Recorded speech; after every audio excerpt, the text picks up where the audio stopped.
హైదరాబాద్ మెట్రోలో 20 మంది ట్రాన్స్జెండర్లను సెక్యూరిటీ గార్డులుగా నియమించింది తెలంగాణ ప్రభుత్వం. ఈ క్రమంలో మెట్రో లిమిటెడ్ సెక్యూరిటీ గార్డులుగా నియమిస్తూ మంత్రి అడ్లూరి లక్ష్మణ్ నియామక పత్రాలు అందజేశారు.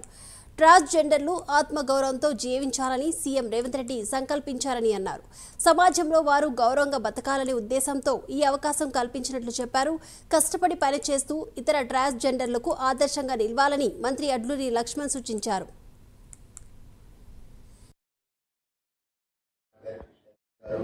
అదేవిధంగా ఏదైతే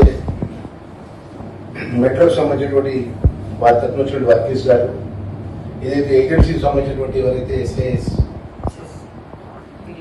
దినేష్ పాండే గారు ముందుకు వచ్చి వారి ఏజెన్సీ ద్వారా వాసవి గారు, మాల గారు, వీరందరూ కూడా సమన్వయంతో గౌరవ ముఖ్యమంత్రి గారి యొక్క నేతృత్వంలో ఆ శాఖ మంత్రిగా ఈరోజు గొప్పగా ఒక మంచి అవకాశాన్ని ప్రభుత్వం మీకు గారు మా డైరెక్టర్